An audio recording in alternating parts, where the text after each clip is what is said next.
Bismillahirrahmanirrahim, em nome de Deus, o Clemente, o Misericordioso. Sejam todos muito bem-vindos para mais um programa, a Ressala Podcast. Hoje, com uma convidada que veio de longe, a nossa querida Melina Saad.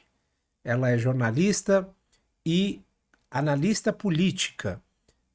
E ela veio comentar aqui um pouco sobre alguns assuntos, tanto da região do Oriente Médio quanto do Brasil, falar um pouco sobre a sua história. Seja muito bem-vinda e muito obrigado por aceitar o nosso convite, Melina.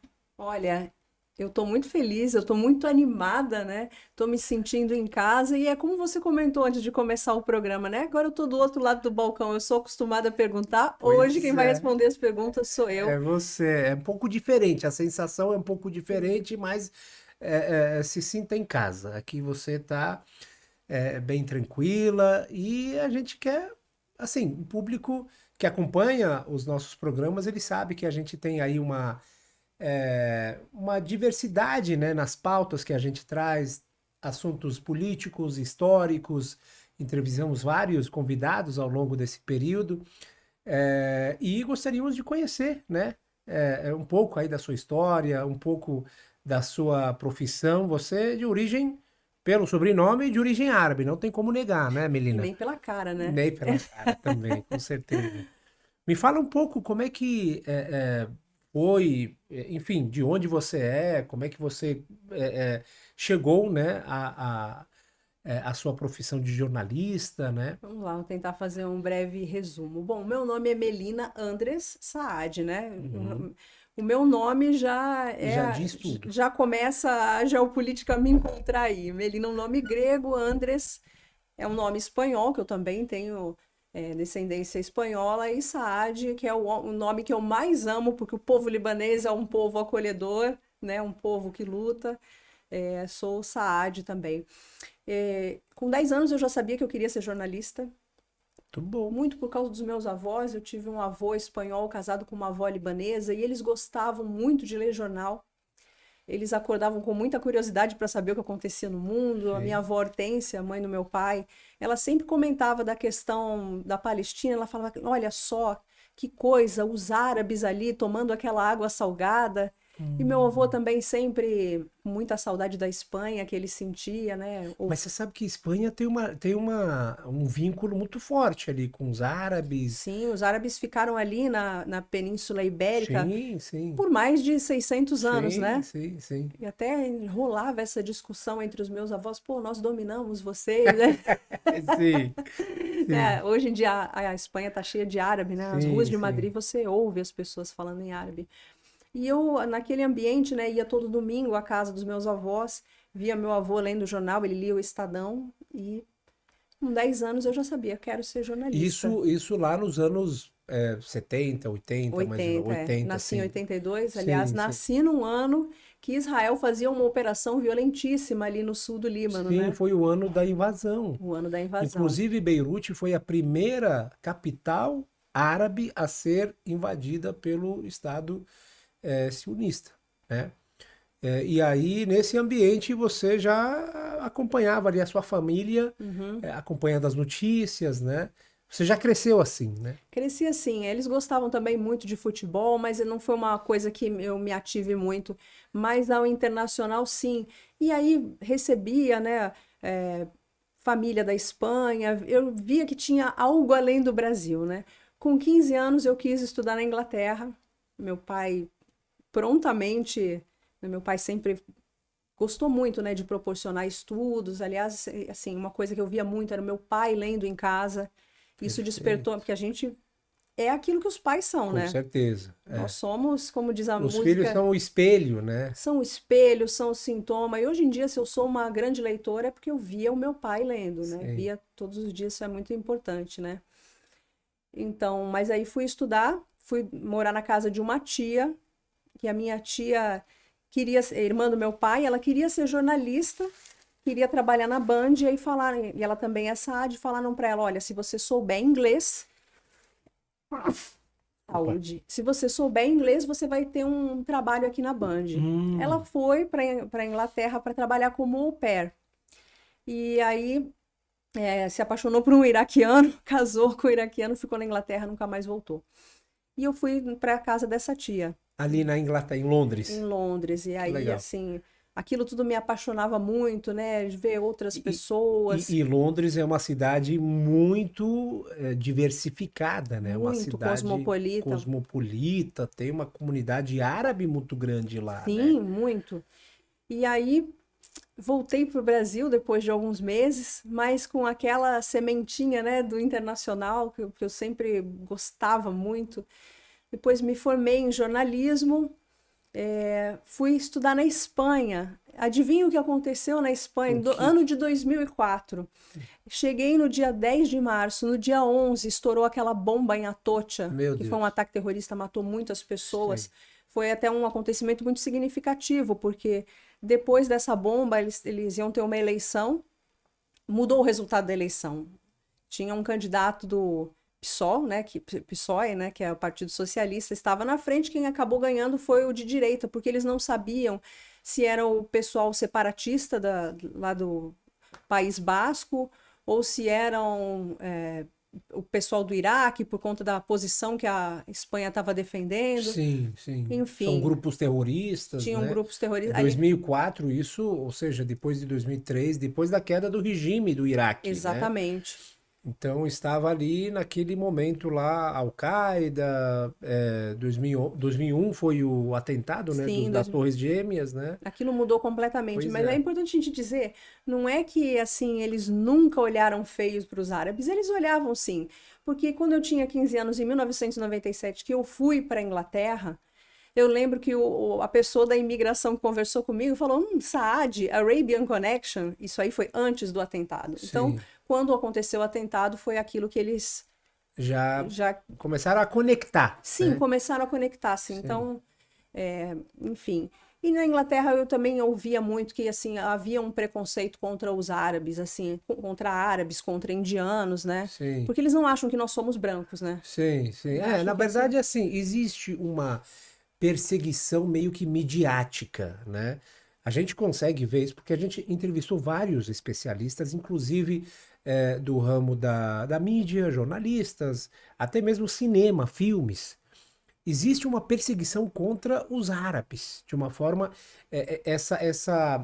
esse desejo de marginalizar, sabe? Esse desejo de sempre poluir a imagem do árabe, ele é um ser selvagem, inferior. inferior, não sabe dialogar, radical, extremista, sabe? Então, e isso de acordo com estudos, viu? Isso não é Uhum. uma coisa, não é um discurso político que a gente fala, isso tem estudos, inclusive até em desenhos. Se você Sim. O pegar os desenhos, Aladim, né? Mostra o Aladdin, Aladim roubando um pedaço é, de pão ali.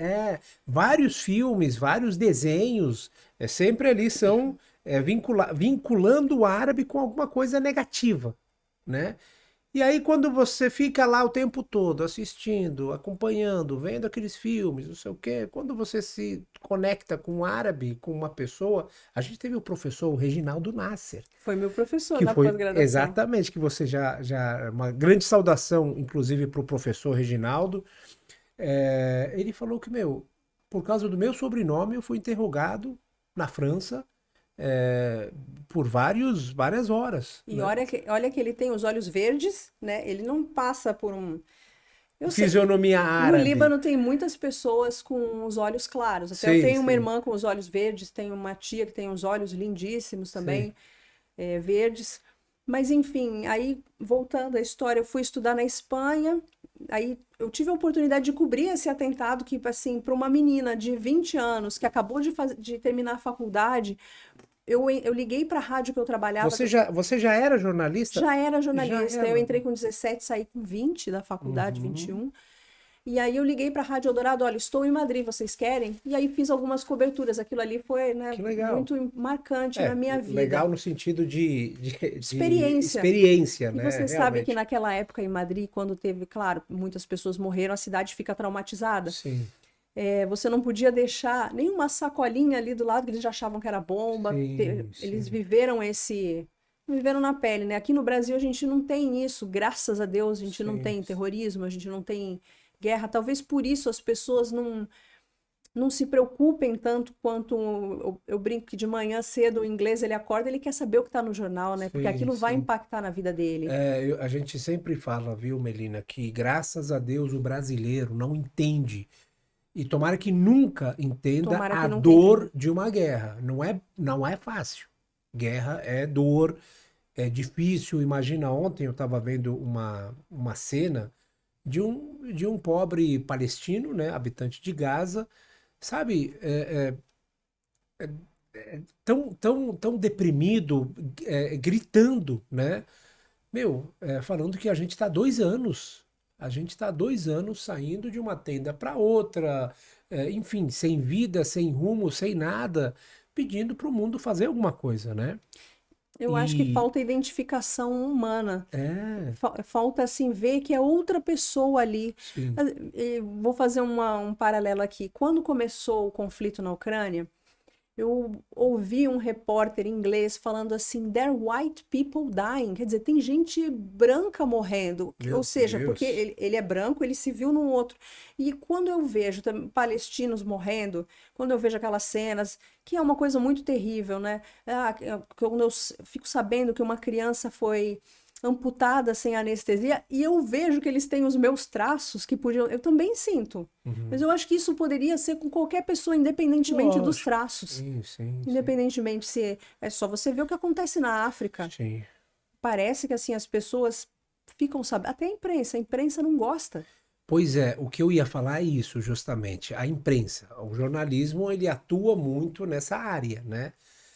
E o que a gente percebe é essa dupla visão. Existe parece que há uma mídia, uma imprensa, quando de fato a guerra é contra um certo povo, só que quando é outro, a notícia tem que mudar. A forma que é narrado, a forma que é visto aquilo, né? Como você mesmo disse agora, na Ucrânia, a forma que era tratada a Uhum. guerra e as vítimas de uma maneira, só que no que diz respeito à Palestina, durante esses 2 últimos anos, o chefe do exército israelense já falou, já confirmou que são mais de 100 mil vítimas. Já foram mais de 100 mil vítimas. É, E o mundo não fala nada, sabe? Não é que não fala nada, não fala o quanto deveria falar. Não denuncia o quanto deveria falar. Como é que você vê essa. Pois é, por que que é difícil, né? Talvez esse número 100 mil ele não signifique nada. Mas se você souber que ali é uma pessoa, como você, é uma pessoa que sente fome, uma pessoa que sente saudade, uma pessoa que quer voltar para sua casa, Que tem história, uma pessoa que tem história, uma pessoa que tem filho. Essa pessoa que tem filho, ela também tem tem mãe, ela sonhos, tem pai, aquela tem pessoa. vida, meu Deus, tem Mas eu vida. não sei o que que mais falta, porque essa é uma guerra que ela é televisionada. Você pode ver no Instagram o tempo todo, no meu Instagram, eu falo assim, qualquer pessoa que me mande um collab para denunciar o que acontece em Gaza, eu aceito, porque a minha conta ela serve à causa palestina. Uhum. Eu não quero deixar para trás esse legado, como eu não quero ser comparada com o que foram os nazistas, que aliás, eu tenho uma posição muito forte quanto a isso. Eu acho que o que Israel está fazendo é pior do que os nazistas fizeram.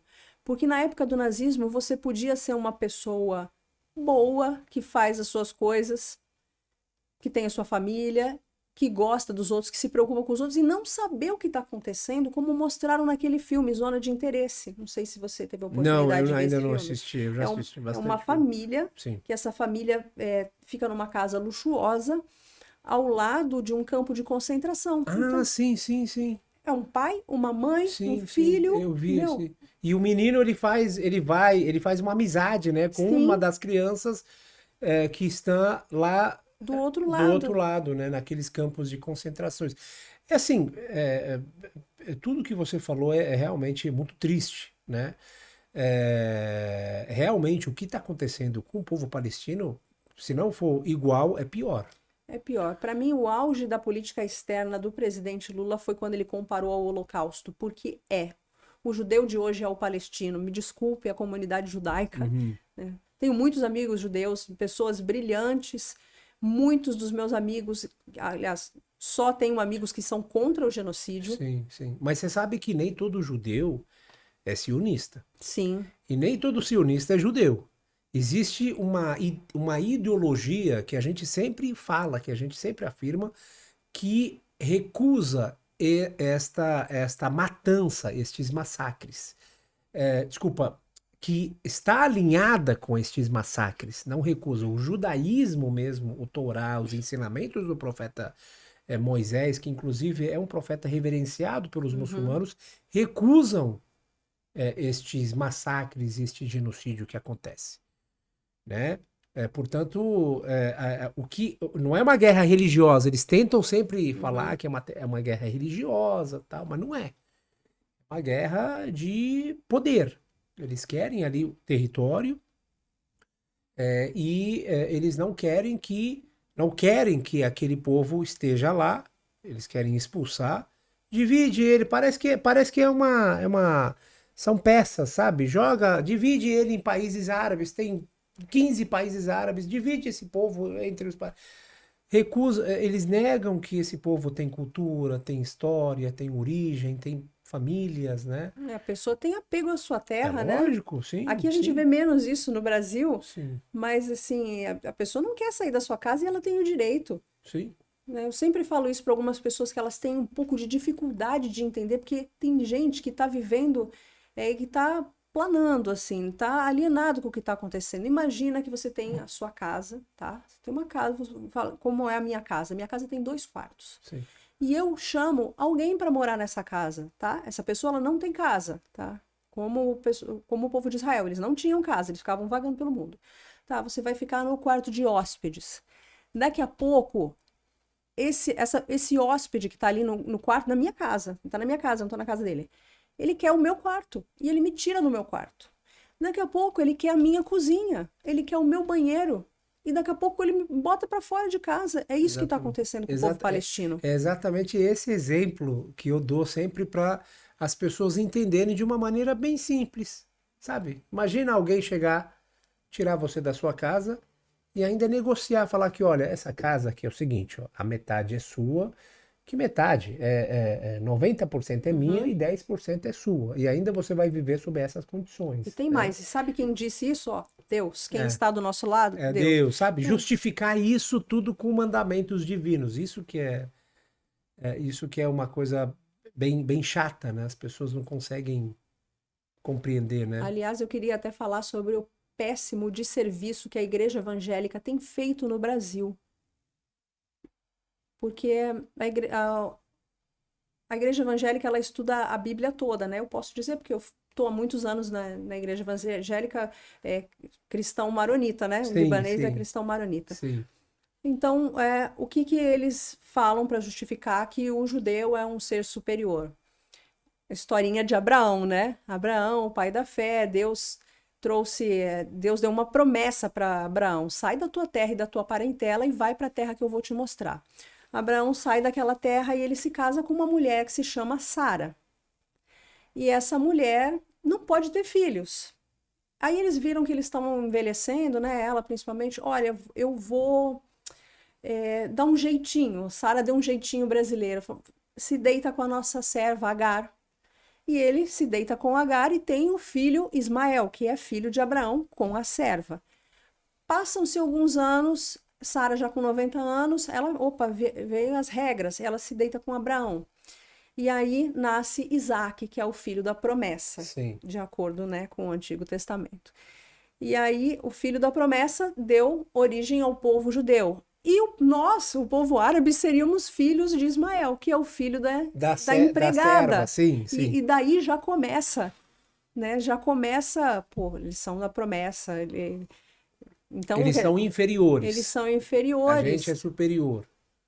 Na Mas um outro. verdade, tudo isso é história, como é que se diz? É história para boi dormir, né? Aqui no Brasil, história Uhum. para.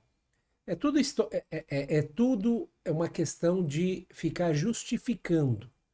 Eles querem uma coisa e eles precisam de um pretexto, de uma desculpa. E essas histórias, essas narrativas do Torá, do Evangelho, todas são usadas para justificar seus atos. E, né? assim, parece que falta um pouco de conhecimento, né? Com todo respeito, tem pessoas na igreja que muito Faria boas. toda a diferença. Mas Não... aí você vê essas Sim. loucuras, que a primeira-dama enrolada na bandeira de Israel, nós não somos de Israel. Ah, mas são os costumes. Mas você sabia que Israel permite o aborto, que é uma pauta que Que a Igreja a igreja Católica, ou cristã, né, de uma forma é, geral, inclusive a questão de união entre pessoas do mesmo pessoas do mesmo sexo. sexo, é mais uma pauta que a Igreja recusa, a Igreja cristã condena, né? Uhum. E são E pautas que na verdade, Israel é assim, ó, eles têm ali uma política e eles abraçam qualquer causa que tenha uma popularidade e possa lhe garantir um certo público. uhum. Por causa disso que eu acho que a maior parada, talvez, LGBT, né, do mundo é É em feita lá, em Israel. Israel. Como é que pode? E esse cristão que sai daqui achando que ele, claro, tem muitas pessoas bem intencionadas. Eu sempre falo que existem dois tipos de pessoas: as que você tem que acolher, que elas não sabem o que estão falando, e aquela que ela tem má intenção Sim, mesmo, que ela é sim. racista, que ela é a favor do apartheid. É, o que tem que ter é informação. É Porque lógico. esse cristão que sai daqui, ele vai para Israel, ele é cuspido. Eu não sei É, se vocês sabem, quem está ouvindo aqui cristão, você será cuspido em Israel. sim, sim. Mas, Melina, você tem toda a razão. A gente sempre fala o seguinte: a grande maioria das pessoas que tem essa visão sobre Israel são vítimas. São vítimas de uma propaganda que acabou fazendo efeito nele. E, infelizmente, ele acha que aquele Estado é o Estado salvador, é o Estado da promessa, só que não tem nada a ver aquilo com o Israel que ele lê na Bíblia, enfim. Israel nem aceita o profeta Jesus, né? Não aceita. Eles Não acham que Jesus é aceitam. só mais um. Jesus não é o Salvador para eles. Exatamente. Né? Então, estude, você que está acompanhando esse programa, leia mais, se aprofunde nos ensinamentos, né? Ouça palavras de pessoas, né, que conhecem mais essa história para você conseguir entender o contexto que isso vem, e dentro de qual contexto isso vem sendo usado por esse Estado para poder implementar seu projeto, porque É Israel um é um projeto mesmo. projeto, é o grande Israel, não sei se você já ouviu falar. Sim. Grande Israel pega ali desde algumas partes ali do Sinai, né? Uhum. E vai até o Iraque, uma parte da Arábia Saudita. É um projeto expansionista. Exatamente. Todo o império, o que que ele quer? Ele quer expandir. Sim, E eu coloco Israel junto com os Estados Unidos, porque as igrejas evangélicas aqui no Brasil, elas cumprem a agenda da política externa americana. É só você ver a loucura que está acontecendo com os Bolsonaro, né? sim, Marcha para Jesus, sem querer ofender ninguém, né? Mas essas coisas elas têm que ser ditas. sim. É, é bem complicado. Para quem não está acostumado a ouvir isso, a gente recomenda que se aprofunde, estude, veja com olhos, né? Tira essa cortina que está na sua frente e veja. E é uma coisa que está acontecendo bastante hoje, viu, Melina? O que a gente percebe é que a opinião pública está mudando bastante sobre a Palestina. Você não concorda? É, porque ali ficou moralmente insustentável, né? Pois é Como é isso. que você vai concordar que o cara tá indo lá para pegar comida e ele é bombardeado? Como é que Mas você vai concordar que tem gente, socorristas ali, pessoas que estão ali por questões humanitárias? Aquilo ali não é por dinheiro, não é por nada, aquilo ali está querendo ajudar quem sofre. E aquela pessoa acaba perdendo a vida. Como é que isso é indefensável? sim, sim, acabou virando insustentável. Não tem como mais ficar apoiando. Está ficando difícil para os países ocidentais Sim. continuar apoiando essa entidade sionista. Se a gente quiser ficar trazendo números, a gente vai ficar até amanhã. Uhum. Mas olha, o mínimo são 170 hospitais que foram atacados. Isso é crime de guerra. Isso é crime O de direito guerra. internacional condena. O genocídio já foi reconhecido por Uhum. várias entidades. 3 mil famintos assassinados ao longo desses 2 últimos meses, nas filas de busca de alimento, de ajudas. E outra coisa, o jornalismo, a imprensa, que a gente não pode esquecer. Inclusive, você, né, que é desse meio, seus colegas, né? Meus colegas, quando você assassina ou atinge um jornalista, você não está tirando só a vida da pessoa, você está atirando na liberdade de expressão. Porque o jornalista, ele empresta os seus olhos, ele empresta a sua existência para mostrar aquilo que está acontecendo. Sim. Se não fossem os jornalistas, a gente não saberia notícias das guerras, do que acontece. Tudo bem que muitos jornalistas trabalham para empresas onde eles não têm liberdade.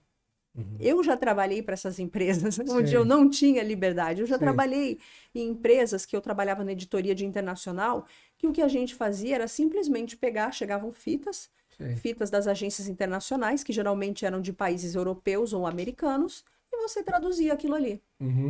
Não tem, assim, análise. Sem que aquilo passe por uma análise prévia, se está certo ou errado, enfim.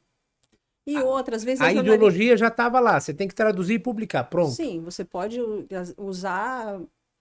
Tem algumas palavras que você não pode. Existe uma coisa chamada linha editorial. Exatamente. Linha editorial significa o quê? Que ninguém é neutro. Você tem um viés. Por exemplo, na Folha de São Paulo, os frias, eles têm granja. Não sei se tem ainda, mas tinham. Se sai uma pesquisa de que o ovo mata, você não pode, porque os caras têm granja. Sim. No Estadão, eles eram amigos do Fernando Henrique, do Serra. Então, você não vai falar mal desses caras, porque você não vai falar mal do cara que te paga. Você sabe que o professor Salem Nasser, ele fez logo no começo da guerra, ele deu um exemplo de como a imprensa é comprada por essas grandes mídias. Ele falou, Nasser, presta atenção, desde quando você via anúncios do Banco Safra na Folha de São Paulo? Desde quando? Há quanto tempo você não vê anúncio? Falei, no mínimo uns 10 anos. Falei, no mínimo uns 10 anos eu estava vendo. Ele falou, voltou durante a guerra. Então, apenas uma questão de... apenas uma indicação, né? Para a pessoa entender como, às vezes, essas mídias acabam sendo compradas de uma forma indireta. E essa questão da linha editorial, eu concordo plenamente. Você já trabalhou nessas mídias, né? Sim. E eu tenho uma entrevista que a gente fez com o ex-embaixador do Brasil na época da Revolução Islâmica, no Irã, em Teherã. Olha. Você sabe que na época, a Globo, a revista Veja, tinha um jornalista lá, em Teherã. E uma coisa que ele falava sempre, assim, eram únicos brasileiros ali, né? Enfim, embaixador, o jornalista, eles sempre conversavam, sempre falavam, tal. E aí trocavam ideia, falava sobre a política, tal. E aí ele falava assim, ó, uma semana depois, ele colocava o artigo dele na revista, totalmente contrário àquilo que a gente falou semana passada. Ele falava assim, aí uma vez eu cheguei para ele e falei, meu querido, desculpa, isso que você está falando aqui no artigo não condiz com o que a gente conversou semana passada aqui na minha casa e tal. Aí ele falava assim, ó, linha editorial, a gente tem que atender a linha deles e tem que ser dessa maneira, infelizmente eu não posso ir contra. Então, é isso, né? Nós jornalistas somos livres, mas a imprensa tem donos. Pois é. Hoje em dia, que bom que eu trabalho num lugar que é a Sputnik, e eu tenho o Mundioca é praticamente autoral. Sim. Né? Eu abordo os temas que eu acredito que sejam relevantes para quem está interessado no internacional. A gente fala segunda-feira de BRICS. Aliás, ouçam Mundioca no Spotify. Claro, pode fazer a sua propaganda aqui também. Mundioca.podcast. Depois a gente manda a conta lá para Mundioca. A gente fala de BRICS, que é um assunto muito relevante. Muito importante, o sim. BRICS para o sul global. Né? que é um dos tá incomodando muito, né? Muito. É demais. Tem até presidente tarifando por causa de BRICS. Pois é. Terça-feira a gente fala de América Latina e é uma das nossas audiências mais baixas. Sim. Não sei, eu acho que o brasileiro não liga tanto para a América Latina, deveria. Sim. Quarta-feira a gente fala de crise, qualquer crise no mundo, quinta de mundo globalizado, e aí a cereja do bolo que eu considero que é a sexta-feira que a gente fala de continente africano, com toda a sua heterogeneidade. Aliás, foi uma ideia que eu tive de falar de África, porque eu morei 6 meses em Angola. Que legal. Fiz Nossa, o você passeou no mundo, já foi para Inglaterra, Espanha. Onde mais você passou já? muitos lugares, Escócia, França, já fui para muito país de Gales, mas trabalhei em Angola. E quando eu cheguei em Angola, com 26 anos, eu percebi, eu falei, caramba, a gente não sabe nada de África. Eu abismada, não sabia, Sim. não sabia, primeiro que eu não sabia nem onde ficava Angola, né? Eu fui trabalhar num programa da Globo Internacional que se chamava Revista África. Fiz matérias muito boas, muito interessantes. Revista África, acho que ele ainda está no ar pela Globo Internacional, sobre o boom de imobiliário em Luanda. Tinha a Odebrecht estava lá, muitas construtoras brasileiras, muita gente ganhou dinheiro em Angola. Sim. E assim, muito interessante ver como que é. O povo angolano é um povo que eu admiro demais. Sim. Eles botaram os portugueses para correr, Sim. né, em 75. Botaram a Igreja Universal para correr, fizeram muito bem. E é um povo assim, eles estão começando novo. Tem uma ligação com o povo brasileiro, porque para começar é português. É, O idioma, então. o Brasil foi o segundo país a reconhecer Angola como independente, né? O Sim, primeiro foi Cuba, olha que sim. interessante. E assim, esse tipo de viagem é uma experiência de vida tão enriquecedora Enriquece com que certeza. assim vale por uma faculdade, né? Sim, é uma viagem. Dentro da nossa religião também, Melina, um dos mandamentos do nosso profeta, Muhammad, é o seguinte: viagem, façam viagens, vão. Só isso por si só já é um aprendizado, né? E tem coisas que você aprende viajando que não precisa nem você ler e você não aprende lendo, né? Ou vendo um vídeo, sabe? O acolhimento das pessoas, a forma com que as pessoas te recebem, O que eu né? reparei muito em Angola era a raiva pela pessoa branca que Ah, eles é? tinham, claro, né? Meu Deus. Nós É. somos o colonizador ali, né? Sim. E também um certo Isso preconceito. acaba sendo meio que uma reação, né? Uma Isso é consequência natural, porque o ódio natural. ele cozinha dentro da É. pessoa, né? Nós somos humanos. Uhum. Eu fico pensando nesses palestinos. O cara tá vendo o pai sendo morto, a mãe passando fome. Você acha que eles vão amar os israelenses daqui a um tempo? Não existe. Eu acho que cada vez que cai um míssil, uma única bala entrar no território palestino ou atingir um palestino, ferir um palestino, a gente está mais longe da paz. Para você conviver, como é que você consegue aplicar o projeto de convivência, harmonia pacífica? Não é que a gente quer guerra. Todo mundo, o povo árabe é um povo que ama a paz. Inclusive na Palestina viviam cristãos, judeus, certo? Muçulmanos. A gente entrevistou aqui o Natanael, lembra, seu Moacir? O jornalista também, né? Seu colega, ele é Uhum. judeu. Ele falava que, meu, para mim a Palestina me salvou, salvou a minha família da perseguição que acontecia na Europa. E quando eu cheguei lá, eu vi todo mundo convivendo bem, tranquilo. Só que o projeto sionista que acabou atrapalhando toda essa convivência. É um projeto racista, é um projeto de ódio, Supremacista. supremacista, é um projeto que quer dominar, né? Contrário de todo tipo de convivência. Os palestinos abriram as portas, receberam, né, a comunidade judaica perseguida no mundo inteiro, e aí recebem essa resposta. E cada vez que acontece uma guerra, com certeza a gente está mais longe da paz. Eu tenho medo até que o antissemitismo volte. Pois é, isso que a gente não Por conta quer. do que o Netanyahu faz. Nós não somos contra o povo judeu, nós somos contra a política genocidária do Netanyahu. Melina, você falou uma coisa muito importante. Até um tempo atrás, qualquer crítica ao Estado de Israel era classificada como antissemitismo. Qualquer pessoa criticou, falou antissemitismo. Já aponta o dedo para ele. Mas ultimamente o mundo está percebendo que isso era mais uma desculpa, Uhum. mais um pretexto pelo qual o Estado e a entidade sionista usava, né, para poder aterrorizar, né, as pessoas e ganhar a simpatia. Hoje É, em dia até o presidente Lula foi acusado de pois é. E assim, eu acho que o Lula ele tem um tantos. discurso bom, mas eu acho que o Brasil já tinha que ter rompido com Israel. Sim. São Paulo compra armas de Israel. Uhum.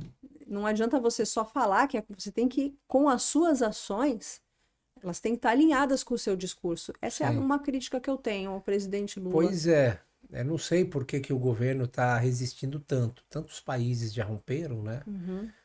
De repente, não sei, para manter um canal de diplomacia, não sei, isso, mas eu também concordo, já tinha que ter rompido. E por outro lado, tirou o dia da memória do Holocausto, né? Aham, também.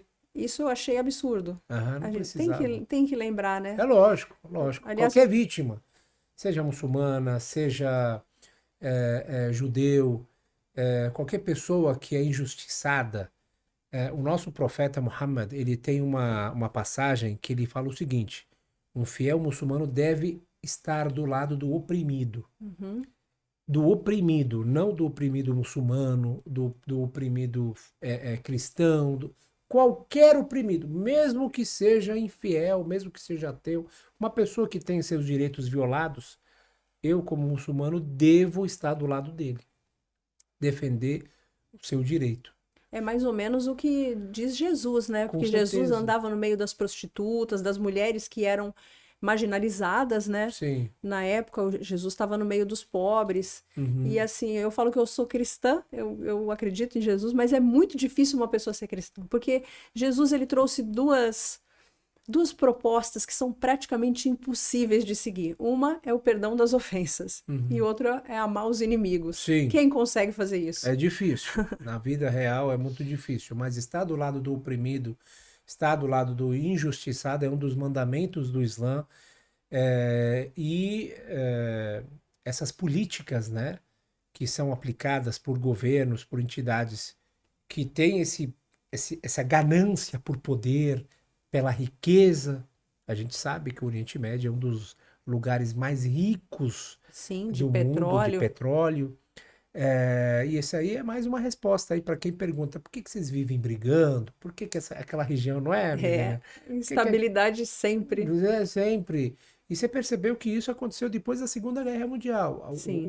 A guerra no caso, a entidade sionista, ela foi fundada depois da Segunda Guerra Mundial para tentar manter algo, uma base ocidental ali naquela região. E essa base ocidental é Israel. Exatamente. Israel é fruto do colonialismo europeu, Sim. fronteiras artificiais, né, expulsão dos povos.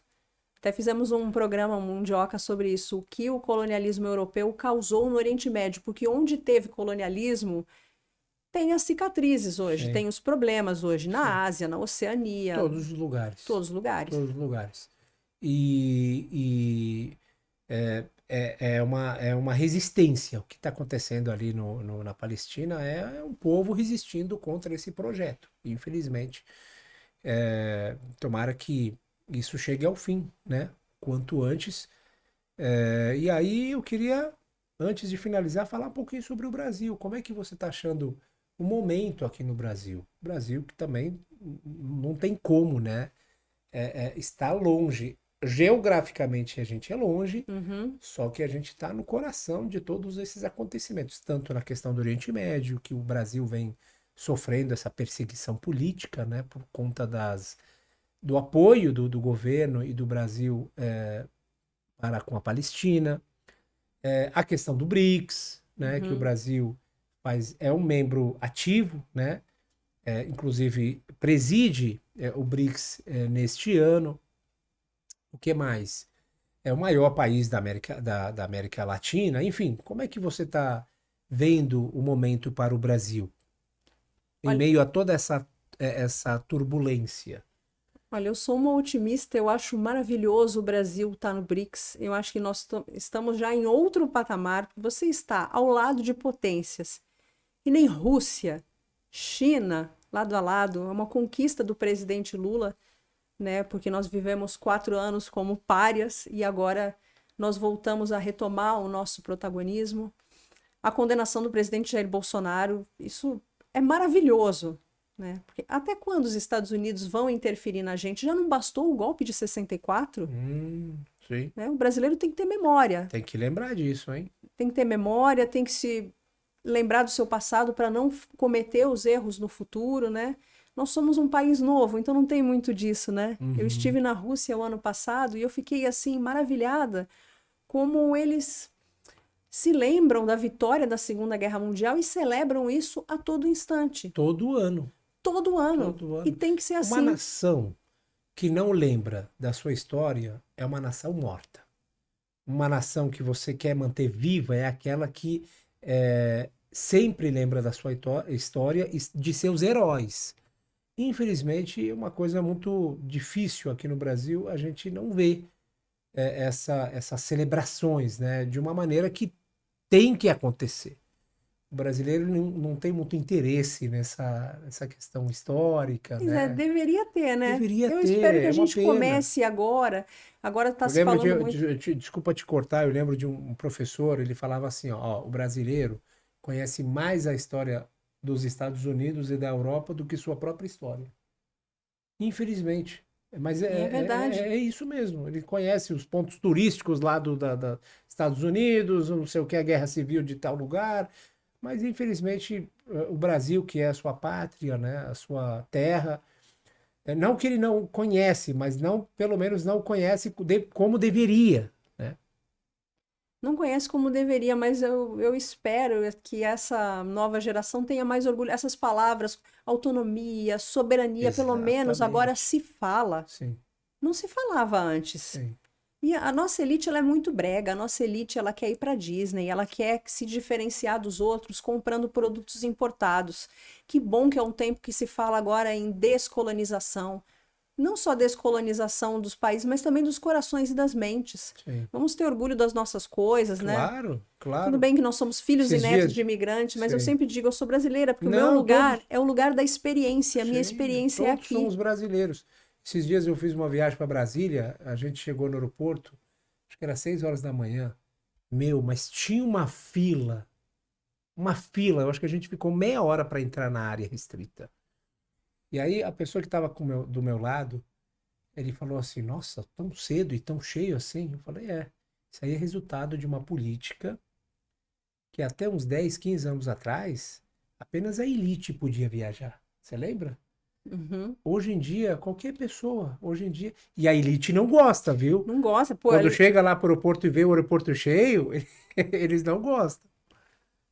eles não gostam, mas fazer o quê, né? O Brasil tem que caminhar para isso. Aliás, o Brasil tem que resolver os seus problemas distributivos. Acho que isso Sim, tinha que ser a primeira coisa na a questão agenda. da justiça social, né? Justiça social. Você não pode, você, morar num bairro bom e abrir o portão da sua casa, ter uma pessoa dormindo na calçada. Sim. Você Uhum. não pode ficar feliz com isso, ou, eu quero que aqui não tenha pobre. Não, vai ter. E não adianta você ignorar a miséria, porque ela bate a sua porta. Uhum. Como é que ela bate a sua porta? Você sendo assaltado, Pois né? é. A gente está falando aqui de maneira muito superficial, mas são Não, coisas muito são assuntos tão importantes, importantes e muito profundos para muito serem profundos. debatidos, realmente trazidos, né, para um debate, para a pessoa entender um pouco, né? A pessoa não pode simplesmente fechar os olhos. Não pode simplesmente dizer que eu não gosto de política. Mas a política está em tudo. Você mora onde? Na polis. Sim, Tem a sua previdência, né? Tem o preço dos alimentos. Então é tudo, é onde você mora, a cidade cheia de problemas. Então você não pode se dar o luxo de dizer que não gosta de política. tem que ter consciência política. Isso é um dos deveres. Dentro da nossa fé, Melina, dentro da nossa religião, ter consciência política é um dos deveres do fiel. O muçulmano tem que entender o que está acontecendo ao seu redor. Porque senão ele vai ser conduzido como Gado, um pode gado. falar. É isso, como um gado. Mas é verdade. O muçulmano tem que entender, o fiel, qualquer pessoa tem que estar ciente do que está acontecendo ao seu redor. e entender que esses discursos, aí que eu quero chegar a esse ponto, esses discursos políticos têm sempre interesses materiais por trás, né? Essa questão da democracia, ditadura, não sei o quê, especialmente agora envolvendo a Venezuela, Uhum. um possível ataque. Isso aí é tudo por um interesse. Você sabe que a maior reserva de petróleo do mundo é É na onde? Venezuela. Pois é. Vocês têm muito petróleo, vamos levar a democracia. E Vamos. eu vou te dizer, os Estados Unidos nem estão Tá, tão democráticos assim e os hoje em dia. países do Golfo? E os países do Golfo, tem democracia lá? Alguém sabe o que significa eleição? Não vou nem citar nome, mas ali, ó, aqueles paizinhos lá. Acontece alguma eleição lá, o presidente ou o rei é trocado, tem crítica. Quantos prisioneiros políticos tem naqueles. Mas ninguém fala nada. A Por quê? verdade é, e a Arábia Saudita, né? Não Pois vou é. dizer nem nada da Arábia Saudita. Mas assim, cada país tem as suas coisas e não se deve se meter. A China tem isso, não se mete na política interna de outro país. Cada país tem a sua característica. O povo tem que determinar a maneira que ele quer Ser ser governado. governado e pronto. Isso é uma questão do povo, é uma questão interna, certo? Eu lembro que eu tinha uma professora, ela falava assim, ó, nunca julgue a cultura de um povo. Você nunca pode falar que a minha cultura é melhor do que a sua, ou a cultura do fulano é inferior do que a fulana. Cultura é uma coisa tradicional de um povo que ele vive e está satisfeito com aquilo. Agora, pode ser, pode ser melhorado, né, ao longo de sua história, enfim, mas criticar, falar que é inferior, eu quero transformar aquela cultura, a minha é melhor, exportar a minha, né, para lá, e isso não vai dar muito certo, não. Isso é colonizar a pessoa, né? Exatamente, é isso aí. Muito bom, muito boa a conversa contigo, Foi viu? Eu ótimo. queria continuar, mas como a Melina tem uma viagem aí, vai sair daqui direto para o Vou aeroporto, pro Rio, vai para o voltar para Rio, vai casa. voltar para casa. Quem sabe a gente marca outros programas, Com certeza, né? venham com prazer. Se Deus quiser, para a gente conversar, trazer outras pautas, outros Uhum. assuntos, é muito importante. Muito obrigado. Quer deixar uma mensagem final? Quer falar alguma coisa? Olha, eu quero agradecer a Ressala pelo trabalho lindo que vocês fazem de conscientização, de informação, de combate a fake news.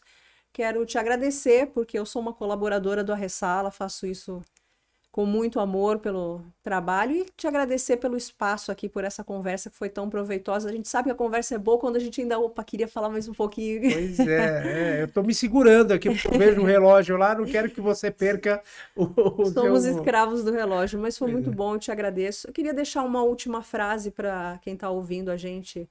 A gente Claro. falou muito sobre narrativas, e eu vou deixar uma frase do apóstolo Paulo, que ele dizia o seguinte: há muitas vozes, nenhuma delas sem um propósito. Então, para as pessoas refletirem. Claro, muito bom, muito importante.